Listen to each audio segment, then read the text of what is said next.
देखिए sound bar की cluttered market में 2.1 चैनल मल्टीमीडिया स्पीकर बिल्कुल नहीं दिखते हैं, या ये मान लीजिए बिल्कुल ही गायब हो गए हैं। और फिर ऊपर से एक बात ये भी है दोस्तों कि हर कोई नहीं चाहता कि 10 से 12 हज़ार रुपये खर्च करके एक साउंड बार लिया जाए। अभी भी बहुत से लोग ऐसे हैं कि 3 से 4 हज़ार रुपये खर्च करना चाहते हैं और उसमें एक सिस्टम लेना चाहते हैं जो एक ठीक ठाक ऑडियो मिल जाए, उसमें वो अपने टीवी के साथ कनेक्ट कर सकें, उसको पीसी के साथ कनेक्ट कर सकें, लैपटॉप के साथ कनेक्ट कर सकें और ब्लूटूथ से भी कनेक्ट कर सकें। आज है हमारे पास ओबेज का एसेंशियल 5 जिसकी कीमत है 4,000 रुपये से भी कम, और इसको आप अपने टीवी, लैपटॉप, ब्लूटूथ से तीनों तरीके से कनेक्ट कर सकते हैं और मल्टीमीडिया का मजा ले सकते हैं। 2.1 चैनल है, इसमें आपको 2 सैटेलाइट स्पीकर मिलते हैं। तो यहाँ आपको साउंड बार में जिस तरीके से 2 ड्राइवर्स बिल्कुल फिक्स डिस्टेंस पे फिक्स्ड होते हैं, इस तरीके से इसमें नहीं मिलेगा आपको। इसमें आप दोनों सैटेलाइट स्पीकर को अपने हिसाब से एडजस्ट भी कर पाओगे।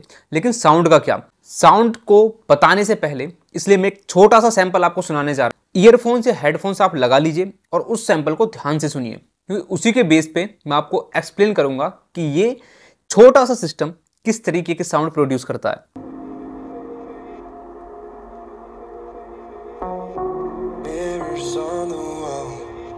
Staring back at me, stranger in the hall, frozen by the scene. Portraits seem to fade. He lost his centerpiece.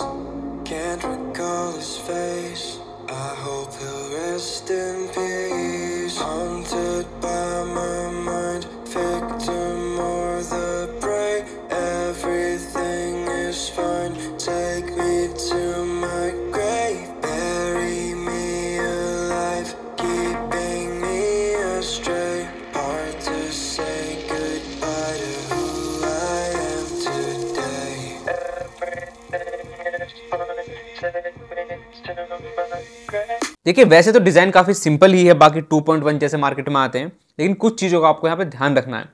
यहाँ आपको 2 सैटेलाइट स्पीकर मिलते हैं क्योंकि 2.1 चैनल है, या इनको 2 चैनल्स भी बोल सकते हैं, जिनका साइज है 3 इंचेस ईच, और एक बूफर मिलता है 5.25 इंचेस का। अब देखिए 5.5 इंच का बूफर कितना बेस प्रोड्यूस करता है ये तो मैं अभी थोड़ी देर में आपको बताऊंगा ही।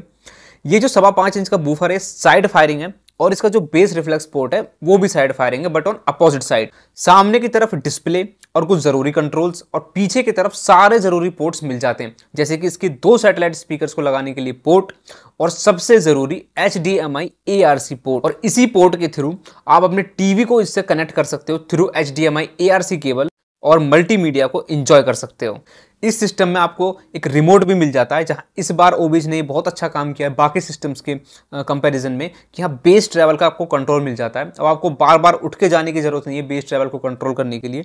और इसमें एक स्पेशल बटन मिल जाता है इक्वलाइजर का, जिसमें 2 मोड्स दिए गए हैं, इक्वलाइजर 0 और इक्वलाइजर 1। वो कैसे काम करते हैं वो भी मैं आपको आगे थोड़ी देर में बताऊंगा। देखिए कंपनी का अकॉर्डिंग जो इसका सिस्टम का पावर आउटपुट है वो है 80 वॉट, और 80 वॉट के हिसाब से इतनी चीज आप समझ लीजिए कि काफी सही लाउड है small to medium size room के लिए, मतलब 230 स्क्वायर फीट तक के रूम के लिए सही है। इससे बड़े रूम में अगर आप इसको ले जाते हो तो वहां आपको लाउडनेस कम लग सकती है, और इसकी लाउडनेस भी दोस्तों वो वाली लाउडनेस है कि फुल आवाज पे डिस्टॉर्शन पैदा नहीं करती और ना ही कानों में लगती है। और वैसे दोस्तों मैं आपको एक चीज़ और बता दूं, ये सिस्टम आपको बहुत ज़्यादा उस तरीके का लाउड लगेगा भी नहीं जैसे बाकी सिस्टम्स इस प्राइस कैटेगरी में आते हैं, क्योंकि वो सिस्टम्स को लाउड बनाने के लिए उसमें ओवर शार्पनेस डालते हैं, जैसे कि अपर मिड्स को बूस्ट करना, बूमी बेस देना, अपर बेस को बूस्ट करना। वो सब चीज़ें यहाँ पे आपको नहीं मिलेंगी, वो चीज़ें यहाँ पे आपको बैलेंस मिलेंगी। और एक तरीके से मैं बोलूँ तो ना केवल अपर बेस या फिर अपर मिड्स या ट्रेवल, सारी फ्रिक्वेंसीज आपको बैलेंस मिलेंगी।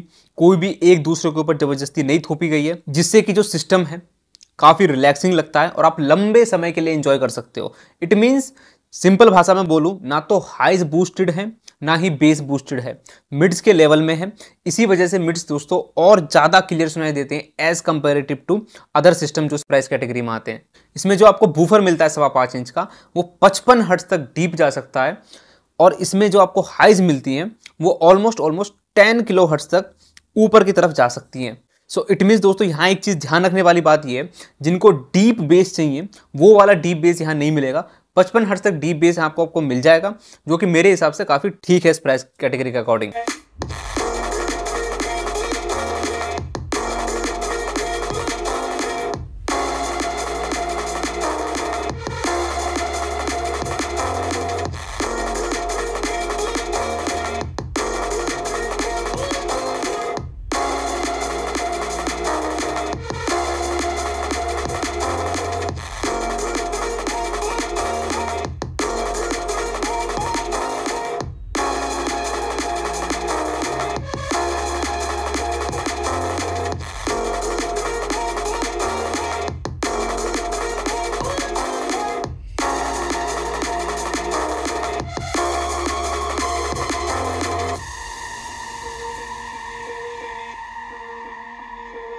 मिड्स की बात करें वो काफ़ी क्लियर समझ में आती हैं और जैसे कि मैंने बताया वो भी बैलेंस्ड हैं, क्लोज टू नेचुरल रखी गई हैं, किसी भी तरीके की ज़बरदस्ती की कोई भी छेड़छाड़ नहीं करी गई है यहाँ पे। अब जो इसके रिमोट में जो बटन मिलता है दोस्तों EQ का, इक्वलाइजर का, इसमें EQ 0 आप यूज़ कर सकते हैं म्यूजिक के लिए, और जैसे ही आप EQ 1 पे जाते हैं मिड्स वहाँ थोड़े से और ऊपर चले जाते हैं, या यूँ बोल लीजिए बेस और ट्रैवल थोड़ा सा नीचे आ जाता है कंपेरेटिव, जिसकी वजह से ह्यूमन वॉइस, ह्यूमन डायलॉग और ज़्यादा क्लियर सुनाई देते हैं और ज़्यादा आपको उन पर फोकस जाएगा। और वो बटन आप तब यूज़ कर सकते हो जहाँ केवल ह्यूमन वोकल्स का काम है, ह्यूमन वॉइस का काम है, जैसे कि कमेंट्री हो गई, न्यूज़ हो गया, पॉडकास्ट हो गया, कोई मूवीज़ हो गई, वेब सीरीज़ हो गई, या कोई टीवी शो हो गया। दोस्तों मेन क्वेश्चन ये है कि एग्जैक्टली ये सिस्टम किन लोगों के लिए बना हुआ है या फिर किन लोगों को ये खरीदना चाहिए, क्या इससे एक्सपेक्ट करना चाहिए और क्या इससे एक्सपेक्ट नहीं करना चाहिए बिल्कुल भी।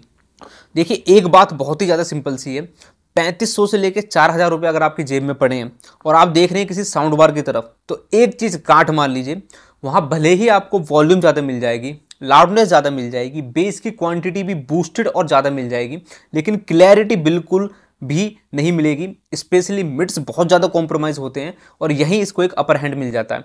यहाँ जो मिड्स हैं दोस्तों वो काफ़ी क्लियरली, स्मूथनेस के साथ और एक नेचुरल तरीके से जो सुनाई देते हैं, वो आपको लगभग 6 से 7000 साउंड बार के ऊपर वाली रेंज में सुनाई देंगे। तो यहाँ जो चीज़ है इस सिस्टम को बाकी अपने जो साउंड बार के जो कॉम्पिटिटर्स हैं उनसे अलग बनाती है। अक्सर इस प्राइस कैटेगरी में जो छोटे साउंड बार्स आते हैं 4-5 या 6000 रुपये की रेंज में, वहाँ जो मिड्स के साथ सबसे बड़ी प्रॉब्लम है वो ओवर शार्प हैं और थोड़ी सी जो हाइज हैं वो हार्श हैं, जिसकी वजह से उस सिस्टम को आप लंबे समय के लिए टॉलरेट नहीं कर सकते। दूसरी तरफ इस सिस्टम में ना तो कोई ओवर हार्शनेस है ना ओवर शार्पनेस है, कोई चीज़ तीखी या नुकीली नहीं लगेगी आपको। इसी वजह से आप इस सिस्टम को लंबे देर के लिए, लंबे टाइम पीरियड के लिए एंजॉय कर सकते हो। और दूसरी बात ये क्योंकि हाइज कंट्रोल है, अपर मिड्स को भी बैलेंस में रखा गया है, आप इसको पास से बैठकर एज ए डेस्कटॉप स्पीकर भी यूज़ कर सकते हैं, आपके ईयर्स में ये बिल्कुल भी फटीग नहीं देंगे। देखिए आप इस पूरी वीडियो को देखने के बाद आपका इस सिस्टम को खरीदने का मन है तो मैंने नीचे डिस्क्रिप्शन में बेस्ट बाय लिंक डाल दिया है, आप वहाँ से जाकर परचेज कर सकते हैं। बस कुछ चीज़ों का ध्यान रखना है आपको, डीप बेस और बूस्टेड बेस एक्सपेक्ट मत करना, बहुत ज़्यादा शानदार लेवल की क्लैरिटी और एक साउंड सेपरेशन, ये सब चीज़ एक्सपेक्ट मत करना। ये एक्सपेक्ट कर सकते हो 3 से 4000 रुपये के अंदर ये अपने जो इस प्राइस में साउंड बार आते हैं उनसे दोस्तों काफ़ी अच्छी क्लैरिटी के साथ आता है। स्पेशली मिड्स की जो क्लैरिटी है वो मुझे काफ़ी इंप्रेसिव लगी। तो मैं चलता हूँ, मिलता हूँ किसी नेक्स्ट वीडियो में नेक्स्ट टॉपिक के साथ।